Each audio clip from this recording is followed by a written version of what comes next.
जब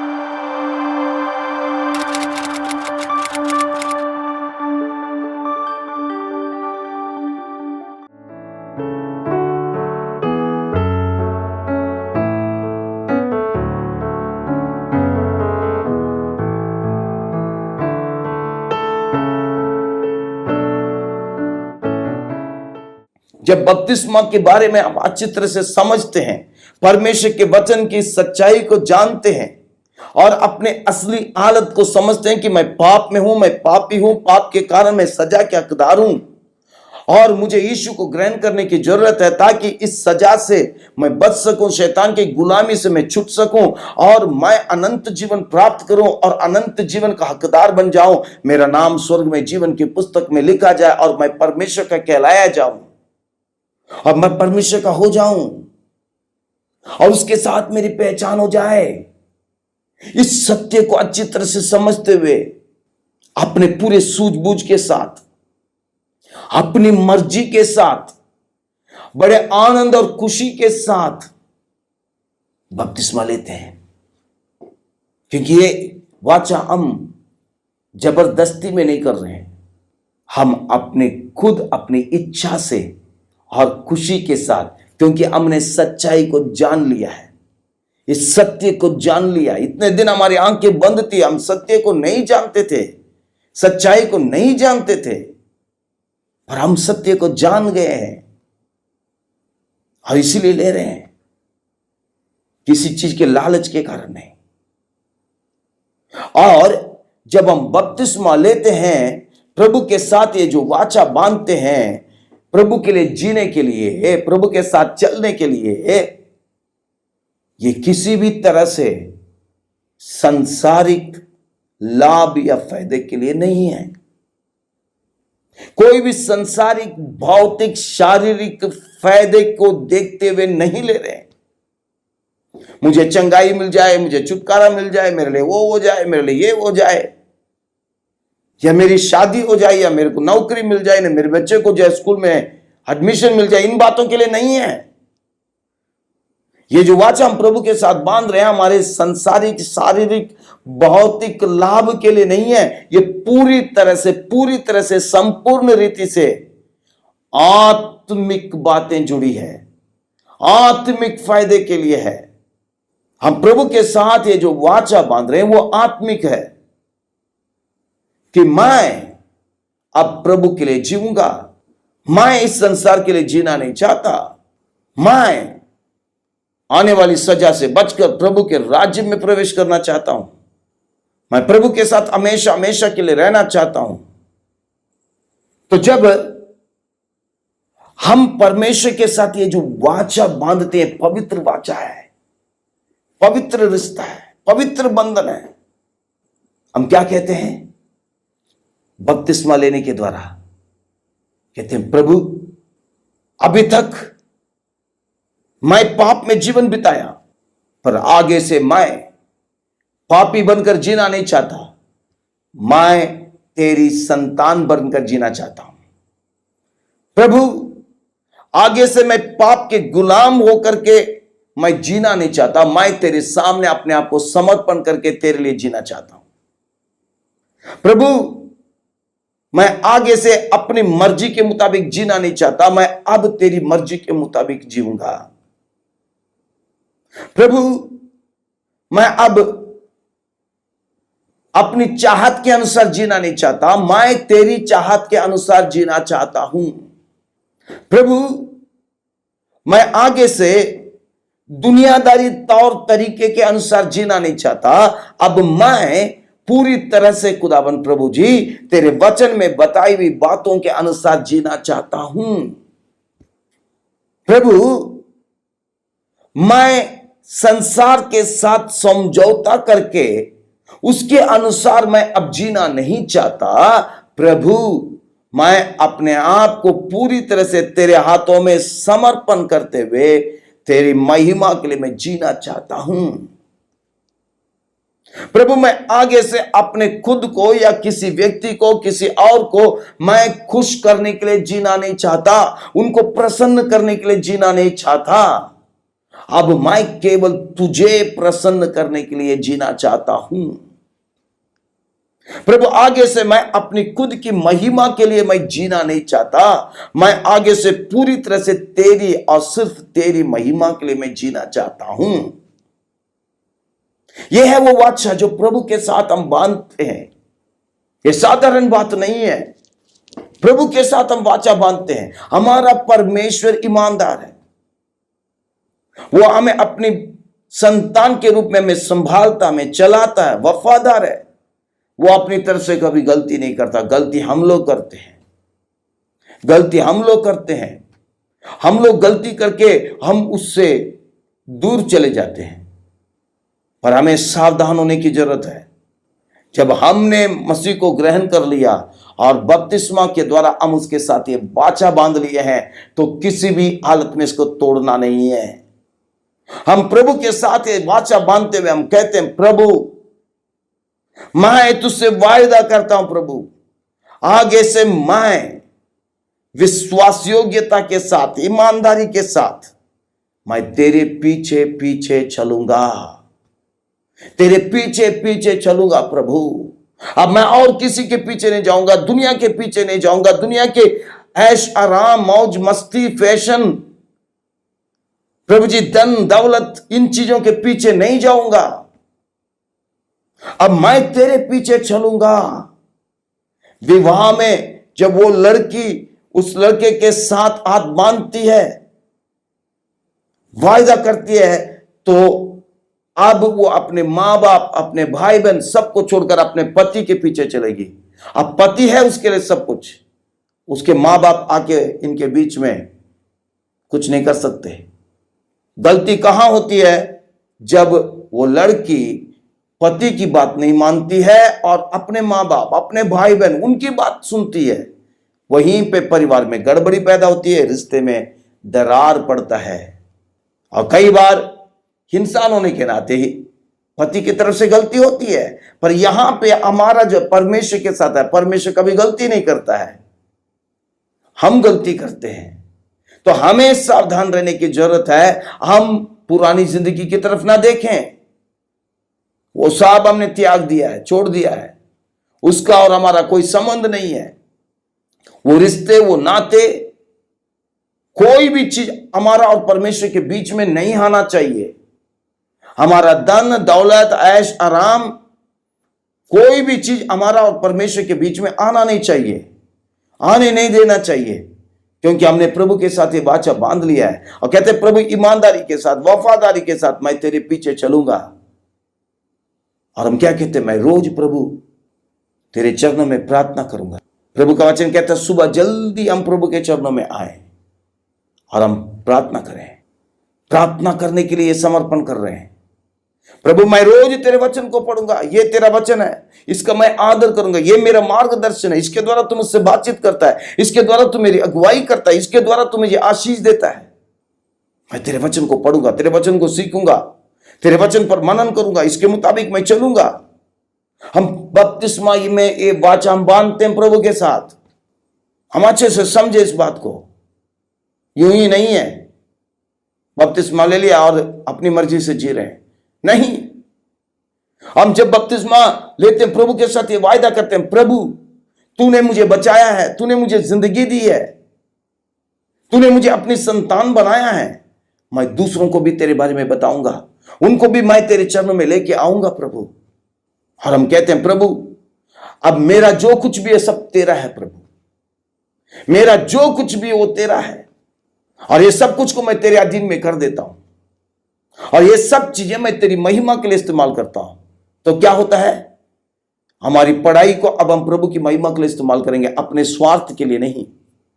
अब हम आगे से अपने स्वार्थ के लिए नहीं जिएंगे, हम अपने मसीह के लिए जिएंगे। हमारी पढ़ाई है तो देखेंगे इसके द्वारा मैं प्रभु की महिमा कैसे कर सकता हूं। हमारी नौकरी है, हमारी कमाई है, उसके द्वारा हम प्रभु की महिमा करेंगे। तो हम अपनी कमाई में 10वां हिस्सा लेके आएंगे, उससे बढ़कर हम प्रभु के लिए देंगे, भेंट देंगे और चीजें। और हमारे पास जो कुछ भी प्रभु ने दिया है सब कुछ हम प्रभु की महिमा के लिए इस्तेमाल करेंगे।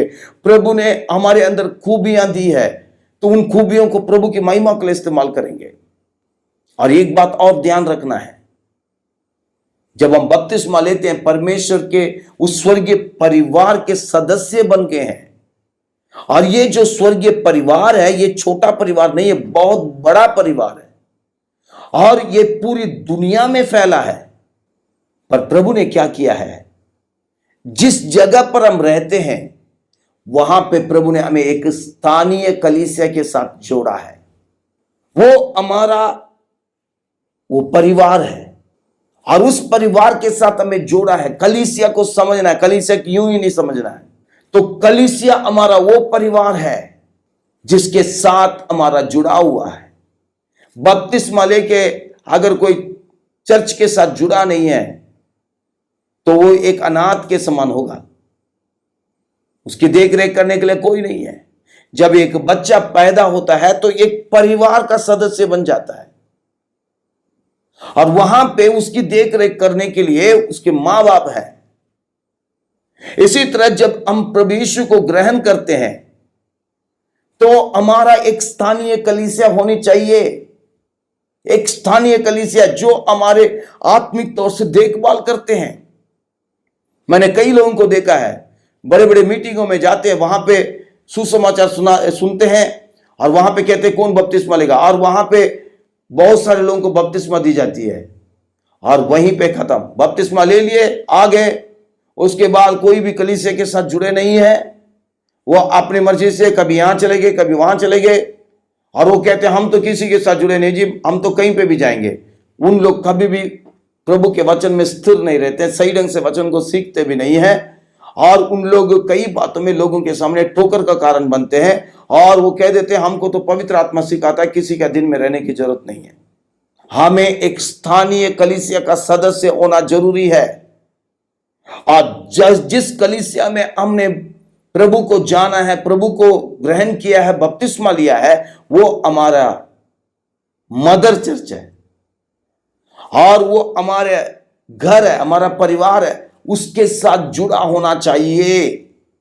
जब हम प्रभु के साथ चलते हैं तो कलीसिया के साथ भी हम चलते हैं और वहां पे हम वायदा करते हैं प्रभु जी ये जो कलीसिया तूने मुझे दी है, इस कलीसिया के साथ मिलकर मैं चलूंगा, आत्मिक उन्नति करूंगा, यहां पे जो बातें सिखाई जाती है उस बात को मैं मानूंगा और चलूंगा जो वचन के अनुसार है।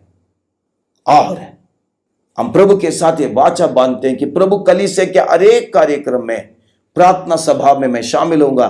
केवल एतवार की बात नहीं, एतवार का दिन भी ईमानदारी के साथ, रिश्तेदार आ गया, काम आ गया, नहीं, प्रभु के साथ मैंने वाचा बांधा, हर एतवार मैं ईमानदारी के साथ आराधना में जाऊंगा, समय पर जाऊंगा, समय से पहले जाऊंगा, पूरी आराधना में रहूंगा, अच्छे से आराधना करूंगा, स्तुति करूंगा, महिमा करूंगा, प्रभु के वचन को मैं सुनूंगा। यह प्रभु के साथ हम वाचा बांधते हैं। और केवल एतवार के दिन नहीं, दूसरे दिन भी जब बाइबल स्टडी हो रहा है और उपवास प्रार्थना है, घरों में प्रार्थना, हर एक चीज में उत्साह के साथ शामिल होना है और कलीसिया की बढ़ोतरी के बारे में सोचना है कि मैं कलीसिया के लिए कैसे आशीष का कारण बनूं और मेरे द्वारा कैसे कलीसिया बढ़ सकती है। और हमारी कमाई का 10वां हिस्सा उस कलीसिया में लेके आना है। यह नहीं कि हम यहां वहां बांट के कई सेवकाइयों के लिए दे रहे हैं, नहीं। अगर हम दूसरी सेवकाई के लिए देते हैं तो कोई बात नहीं, पर 10वां हिस्सा नहीं। 10वां हिस्सा जिस कलीसिया में जा रहे वहां देना है। वहां पे हम जो वायदा करते हैं उन वायदों को, हर चीजों को निभाना है, हमारी जिम्मेदारी है। और उस स्थानीय कलीसिया में जो प्रभु ने हमें अगुवे दी हैं, प्रभु का सेवक है, जो हमारा आत्मिक पिता है, उनका आदर करना है। और कलीसिया में जो सदस्य हैं वो हमारे भाई बहन है, उनका आदर करना है। कई बार क्या करते हैं, उसी कलीसिया में रहते हैं, उस पास्टर के विरुद्ध में बोलते हैं, विश्वासियों के विरुद्ध में बोलते हैं, ये सही नहीं है, वो सही नहीं है, ये अच्छा नहीं है, वो अच्छा नहीं है। ऐसा कभी नहीं रहना चाहिए। और कई बार हम उसी कलीसिया में रहते हैं पर हम वहां पे ज्यादा ध्यान नहीं देते हैं। हम देखते हैं कौन बड़े बड़े लोग हैं जिनके पास बड़ी भीड़ आ रही है, उनके साथ हमारा लगाव होता है। कलीसिया में जो वचन सुनाया जा रहा है उन वचनों पर ज्यादा ध्यान नहीं देते, बोलते हैं पास्टर को कुछ नहीं मालूम है। बड़े बड़े प्रचारकों के पीछे जाते हैं। हम उनका वचन सुने, पर परख के देखें कि क्या वचन के अनुसार है, बाइबल के अनुसार है। सुनने में कोई गलती नहीं है, पर हम अपनी कलीसिया की अनदेखी करते हैं और हम अपने कलीसिया के सभाओं में शामिल नहीं होते हैं। उसमें एक फॉर्मालिटी करते हैं, आ गए, दिखा दिए, मुकरा दिखा दिया, चले गए, और हम अपने कलीसिया के प्रति कोई लगाव नहीं है, अपनी कलीसिया की बढ़ोतरी के लिए हम सोचते नहीं है। वो बहुत गलत बात है, वो बहुत गलत बात है। हम जिस घर में रह रहे हैं उस घर के बारे में तो सोच नहीं रहे, बगल वाले के घर के बारे में कि उनके घर कैसे तरक्की करे उसके बारे में सोच रहे हैं, और हम अपने घर की अनदेखी कर रहे हैं। वो न गलत बात है। हम दूसरों की बढ़ोतरी के चाहते हैं, अच्छी बात है, पर अपने खुद की घर की अनदेखी नहीं कर सकते। जिस कलीसिया में प्रभु आपको रखा वहां पे आपको ईमानदारी से रहना है, हर एतवार आराधना में शामिल होना है, हर प्रार्थना सभा में शामिल होना है, उत्साह के साथ शामिल होना, दूसरों को भी उत्साहित करना है। भीड़ और चमत्कार और इन चीजों को देख के नहीं जाना, हमें केवल प्रभु के वचन को देख के चलना है, और जो स्थानीय प्रभु के सेवक है उनका साथ देना ताकि कलीसिया की बढ़ोतरी हो। ये प्रभु के साथ वाचा बांधते हैं हम, उस कलीसिया के लिए हम देते हैं, और हम लोगों को उस कलीसिया के अंदर लेके आते हैं, नए नए लोगों को। याद रखिए, भेड़शाला में अगर भेड़ की बढ़ोतरी होनी है तो भेड़ ही बच्चा देंगे, चरवाहा नहीं। चरवाहा उनकी देखरेख करता है। कलीसिया के अंदर प्रभु का सेवक है, वो सेवा कर रहे हैं और हरेक का ध्यान रखते हैं, हरेक के लिए प्रार्थना करते हैं, हरेक को प्रभु का वचन सुनाते हैं। भेड़ भी उन बातों को सुनना, प्रभु यीशु कहता है मेरी भेड़ें मेरी आवाज सुनते हैं। जिस कलीसिया में हैं, जिस कलीसिया के हम सदस्य हैं, वहां की भेड़ है, तो वहां के जो प्रभु के सेवक हैं उनकी बात को सुनना जरूरी है, उनकी अनदेखी नहीं करना। कई बार अपने पास्टर को नजरअंदाज कर देते हैं, उनको पता भी लगने नहीं देते हैं, और गुप्त में दूसरों के साथ जुड़े रहते हैं। गलत है ये बात। अगर घर का बच्चा अपने माँ बाप को दरकिनार करता है और गुप्त रूप में अपने माँ बाप को के अनजाने में किसी और के साथ जुड़ा रहता है, अपने माँ बाप को पता भी लगने नहीं देता, तो वो गलत है। वो कहीं ना कहीं भयानक मुश्किल में पड़ेगा, और उस वक्त वो नहीं बचाएगा, माँ बाप ही बचाएंगे, उसको माँ बाप के पास ही आना पड़ेगा। आज बहुत सारे विश्वासियों के यही हाल है। प्रिय भाई बहनों, बहुत अच्छे से समझिए, भीड़ और चमत्कार और इन चीजों को देख के भागना नहीं।